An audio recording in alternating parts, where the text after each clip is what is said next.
मैं विवेक एक बार फिर से अपने YouTube channel stock trading technique पर आपका हार्दिक स्वागत करता हूं। दोस्तों, जिन स्टॉक्स के ऊपर मैं आपके साथ अपना ओपिनियन शेयर कर रहा हूं, इन्हीं स्टॉक्स के ऊपर मैं रोज आपके साथ मिलता हूं और मेरी परफॉर्मेंस कैसी रहती है पिछले सेशन की, वो नीचे डिस्क्रिप्शन बॉक्स में उस वीडियो का लिंक है। आप उस वीडियो को देखिए और नेक्स्ट ट्रेडिंग सेशन के साथ उसको चलती हुई मार्केट के साथ एनालाइज कर सकते हैं। पिछली परफॉर्मेंस कैसी थी वो नीचे आप वीडियो को देखकर फ्राइडे के सेशन को एनालाइज खुद कर लीजिए। बाकी बीच बीच में मैं आपसे बताता रहूंगा कि मैंने क्या कहा था। देखिए, सबसे पहले हिंदुस्तान पेट्रोलियम की बात कर रहे हैं। इसमें हम 230 की पुट बाय करके फ्यूचर्स को लॉन्ग हमने किया हुआ था और एक टाइम तो हम बहुत अच्छे प्रॉफिट में थे। 240 तक के टारगेट्स हमने देख लिए थे, लेकिन उसके बाद एक बड़ी गिरावट भी दिखी, लॉस भी देखा। उसके बाद अब हम फिर प्रॉफिट में आ गए हैं और मेरा मानना है कि अगर 235 के ऊपर ट्रेडिंग मिलती है तो एक बड़ा जंप इस स्टॉक में देखने को मिल सकता है। वो किस आधार पे मैं आपसे बात कर रहा हूं वो भी मैं बता देता हूं। देखिए, एमएसीडी में एक बुलिश क्रॉसओवर की बात हो रही है। बुलिश क्रॉसओवर तो है, एक इसमें थोड़ी सी गुंजाइश ये रहती है कि जो भी एमएसीडी को समझते हैं उन सबको पता है ये एक जीरो लाइन होती है। देखिए, जहां ये हिस्टोग्राम बने हुए हैं, ये पॉजिटिव साइड के सिग्नल्स देते हैं और ये नेगेटिव साइड के सिग्नल्स देते हैं। लेकिन आप ये देखिए, अभी भी हम नेगेटिव साइड पर ही ट्रेड कर रहे हैं, लेकिन नेगेटिव साइड में भी पॉजिटिव साइड की पॉसिबिलिटी दिख रही है। मैं उस चीज की बात कर रहा हूं। अगर ये ब्लू लाइन रेड के ऊपर क्रॉस करके ट्रेडिंग करनी लग जाती है तो आप थोड़ा सा बाइंग में जा सकते हैं, लेकिन 100% अच्छी कंफर्मेशन हमको जब हम पॉजिटिव साइड पर आएंगे और यहां पर एक क्रॉसओवर देंगे तो वो बहुत अच्छा सिग्नल होता है बाई करने का।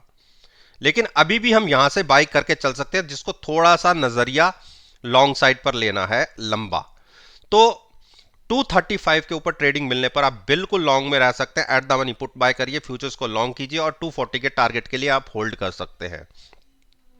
आईटीसी आईटीसी में हमने जो अपनी पोजीशन बनाई हुई है 210 पर पुट बाय करके फ्यूचर्स को लॉन्ग रखा हुआ है और अब हम आ गए हैं इस मंथ एक्सपायरी के लास्ट वीक में। तो नेचुरली बात है, पुटों के प्रीमियम काफी कम हो जाते हैं। तो हम एक बार अपनी कोशिश करेंगे कि 210 जो हमने बाय की थी उसका प्रॉफिट लेके हम एक बार एग्जिट हो जाएं और अगले मंथ की एट द मनी पुट पर शिफ्ट कर जाएं। और वो प्राइस बनता है 205 का। 205 के आसपास की जो पुट होगी हम उसको बाय करके फ्यूचर्स को लॉन्ग रखेंगे। ये तो हो गई हमारी अपनी एग्जिस्टिंग पोजीशन जो हम कैरी कर रहे हैं। अब बात करते हैं जिसको नई पोजीशन लेनी है। दो नई पोजीशन जिसने लेनी है वो 207 के ऊपर बाइंग साइड पर ट्रेडिंग मिलेंगे तो ही लॉन्ग कीजिएगा 210 के टारगेट के लिए।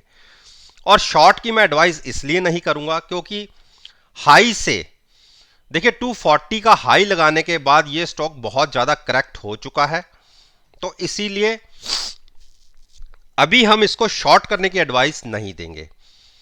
हिंडाल्को, देखिए हिंडाल्को में मैंने आपसे कहा था कि ये स्टॉक बड़ी गिरावट दिखाता नहीं है और आप अगर इसकी पिछली हिस्ट्री देख लें तो जब भी ये अपनी 20 डेज मूविंग एवरेज के आसपास आता है तो वहां से एक बाउंस दिखाता है। आप ये वाला पोजीशन देख लिए, यहां तक आया, फिर एक बार इसने बाउंस दिखा दिया, तो अब 3 दिन लगातार गिरावट दिखी है। अगर आप किसी भी आदमी से पूछेंगे कि ये सिग्नल तो हमें बेरिश साइड का दिखा रहा है, बिल्कुल मैं भी कहूंगा कि बेरिश साइड का सिग्नल दिखा रहा है, लेकिन कितना बेरिश? 320, 30। अगर आप इसको शॉर्ट कर देंगे और अगर कोई भी मूवमेंट मार्केट में पॉजिटिव आ गई तो ये प्राइसेस आपको फिर से नहीं दिखेंगे। तो मेरा तो ये मानना है कि अपनी पोजीशन को हेज करते हुए, क्योंकि ये मेटल सेक्टर का स्टॉक है, बहुत स्ट्रॉन्ग स्टॉक है, तो डिप पर आपको ये हेजिंग के साथ लॉन्ग साइड पर जाना चाहिए। देखिए, मैं नहीं कहता कि आप खुलते ही कोई बाय कर लीजिए, लेकिन मेरी ये एडवाइस भी नहीं होगी कि इसको आप शॉर्ट करें। लेकिन अगर मुझे अपने पोर्टफोलियो में इसको लेना होता तो ये एक राइट प्राइस है कि 20 डेज मूविंग एवरेज के आसपास ये बार बार होल्ड होता है, तो यहां मैं पुट बाय करके फ्यूचर्स को लॉन्ग करने की एक स्ट्रेटजी रखूंगा और इसको अपने पोर्टफोलियो में ऐड करूंगा। डॉक्टर रेड्डी, और डॉक्टर रेड्डी में देख लीजिए क्या बड़ी गिरावट आई थी। मैंने मेरी पिछली कोई भी वीडियो उठा के देख लीजिए जो 3 4 5 दिन में मैंने डाली है। मैंने क्या कहा था आपको कि 5200 के आसपास आए तो इस स्टॉक को कॉल बाय करके फ्यूचर्स को सेल करने की एक स्ट्रेटजी होनी चाहिए। मुझे ये अपनी 9 डेज मूविंग एवरेज तक स्टॉक दिखता है और ऑलमोस्ट देखिए इसने लो क्या लगा दिए, उसी के आसपास 5030 तक के लोज तो लगा दिए। मेरा 50 तक का 5050 तक के टारगेट्स थे। चलिए वहां तक तो नहीं गिरा, लेकिन फिर भी अभी भी मेरा ओपिनियन यही है कि एक बार हम 9 डेज मूविंग एवरेज तक गिर सकते हैं और ये जो गैप बना था ये गैप पूरा फिल हो जाएगा। और इसी गैप के लिए मैंने शॉर्ट साइड पर ट्रेड लेने की बात करी थी और इसका आरएसआई भी 77 के आसपास ट्रेड हो रहा था और एक रीजन वो भी था। और मेरा यह मानना होगा कि अगर गिरावट बढ़ती है और हम 9 डेज मूविंग एवरेज भी ब्रेक करते हैं और 4850 के आसपास ये स्टॉक आता है, 9 days moving average sorry 20 days moving average hold कर लेता, तो वहां पर मैं इसको लॉन्ग करना पसंद करूंगा। वो भी पुट बाय करके फ्यूचर्स को लॉन्ग करने की एक स्ट्रेटजी होगी। इसी तरीके से एक सिप्ला ने भी गिरावट दिखाई है, देखिए एक के बाद एक 3 गिरावट, और मैंने कहा था कि हम यहां तक 920 तक या 910 तक आ सकते हैं। और आप देख लीजिए मेरी पिछली 2 3 4 दिन पहले की वीडियो उठा के देख लीजिए, मैंने उसको कहा था जबकि स्टॉक इतनी बड़ी बढ़त दिखा रहा था। इसका शॉर्ट करने का रीजन मेरा यही था कि ये भी ओवरबॉट हो चुका था और इसमें एक करेक्शन बनती थी, और मेरा मानना है कि ये 920 को छुएगा एक बार, और यहां इसने अगर कंसोलिडेट किया तो हम यहां से इसको बाय कर सकते हैं eight the money put buy करके। लेकिन अगर थोड़ी सी और गिरावट आ जाती है तो जो बहुत ही एक हेल्दी साइन होगा, उस केस में हम 885 या 890 के आसपास भी बाय कर सकते हैं। वैसे तो मैं यहीं पर बाय करने की एक एडवाइस दूंगा, क्योंकि अगर गिरावट आती भी है तो आपको ज्यादा दुख नहीं होगा, क्योंकि आपकी पोजीशन हेज होगी और अनलिमिटेड लॉस का कोई घर ही नहीं है हमारे पास। हाँ, अनलिमिटेड प्रॉफिट का घर हम जरूर खोल के रखते हैं। तो हम 910 या थोड़ा सा और वेट करके कोई बाय 885 के आसपास करना चाहता है, लेकिन मुझे लगता नहीं कि ये स्टॉक 885 तक फिलहाल अगले 5 7 दिन में कुछ गिरावट दिखाएगा।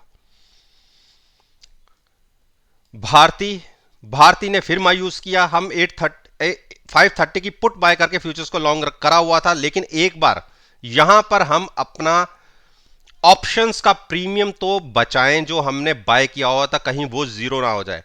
तो 530 की पुट बाय की हुई थी हमने, 523 का प्राइस है, तो यानी पुट का पैसा तो हमारा कम से कम वापस आ रहा है।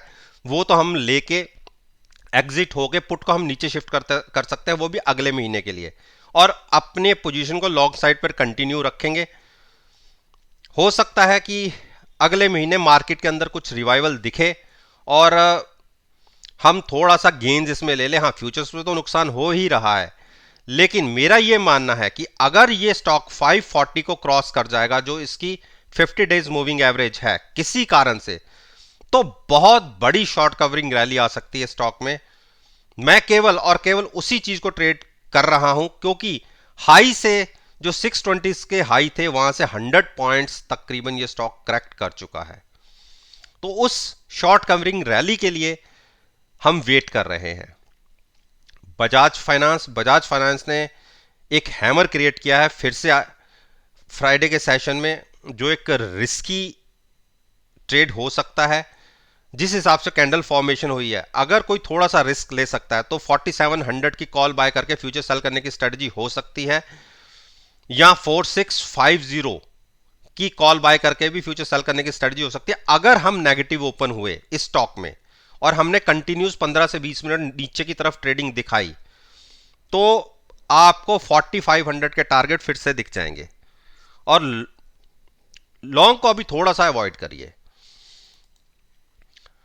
अरविंदो फार्मा में भी एक गिरावट दर्ज की गई है, और मैंने इसमें भी कहा था कि 1000 के आसपास ये स्टॉक दिखे तो वहां पर एक शॉर्ट पोजीशन बना सकते हैं कॉल बाय करके। देखिए 3 दिन लगातार इसने 1000 के ऊपर ट्रेडिंग दी है, लेकिन वहां टिक नहीं पाया और एक करेक्शन देखने को मिल रही है। तो अभी भी मैं अपनी बात पर कायम हूं ना। 1000 के आसपास ट्रेड होता है तो कॉल बाय करिए, फ्यूचर सेल करिए। 960 के टारगेट तक मुझे ये लगता है कि स्टॉक एक बार गिरेगा, और पोजीशन आपकी ऊपर की तरफ हेज भी है, तो कोई अनलिमिटेड लॉस का कोई घर नहीं है। तो सेल ऑन राइज की बात कर रहा हूं क्योंकि इसकी भी आरएसआई देखिए 72 से अबव ट्रेड कर रही है, तो इसीलिए इसको शॉर्ट का कैंडिडेट बनाया था। अंबुजा, अंबुजा ने भी एक बड़ी गिरावट पिछले दिनों दिखाई थी 314, और हाई से तो ये बहुत बढ़िया करेक्ट हो चुका है 330 तक। मेरा ये मानना है कि अगर 290 के नीचे क्लोजिंग मिलती है तो इसे शॉर्ट कीजिएगा, अदरवाइज इसको शॉर्ट करने की गलती मत कीजिए। रीजन है, देखिए 50 डेज मूविंग एवरेज, ये स्टॉक पिछले आप देखिए फरवरी मार्च अप्रैल 3 महीने से इसने एक बार भी अपनी 50 डेज मूविंग एवरेज ब्रेक नहीं की है। तो हम अगर कहें बात करें तो थर्सडे के सेशन में एक बार जरूर नीचे की तरफ ब्रेक हुई थी, लेकिन क्लोजिंग उसके ऊपर मिली। और फ्राइडे का सेशन एक इसने बेरिश हैमर क्रिएट किया है, तो ये एक चिंता का विषय जरूर है। लेकिन जब तक ये 290 के नीचे नहीं गिरता और उसके नीचे हमें कम से कम एक क्लोजिंग होती हुई नहीं दिखती, जैसे अगर आप 3:25 और 27-28 पर अगर प्राइस 290 के नीचे ही ट्रेड हो रहा है, तो आप at the money call buy करके फ्यूचर सेल करने की स्ट्रेटजी ले सकते हैं। लेकिन जहां तक मेरा एक्सपीरियंस है, मुझे नहीं लगता कि ये स्टॉक 290 के नीचे क्लोजिंग दिखाएगा। तो एक अच्छा प्राइस होगा 290 पे आसपास इसे लॉन्ग ले जाने का, eight the money put buy करके फ्यूचर्स को लॉन्ग करने की एक स्ट्रेटजी हो सकती है। तो दोस्तों, ये निफ्टी इंडेक्स के 10 स्टॉक्स के ऊपर मैंने अपना ओपिनियन आपके साथ शेयर किया है, और अगर मेरी आप बात मानेंगे, मेरे इस वीडियो को 26 अप्रैल के सेशन के साथ एनालाइज करेंगे, यकीन मानिएगा आपको बहुत अच्छे पॉजिटिव रिजल्ट देखने को मिलेंगे। वीडियो अच्छी लगी हो तो लाइक जरूर कीजिएगा, शेयर कीजिए, और मेरे YouTube चैनल को सब्सक्राइब करना मत भूलिएगा, और साथ में बेल आइकन का बटन प्रेस करेंगे तो नोटिफिकेशन टाइम से आप तक डिलीवर हो जाएंगी।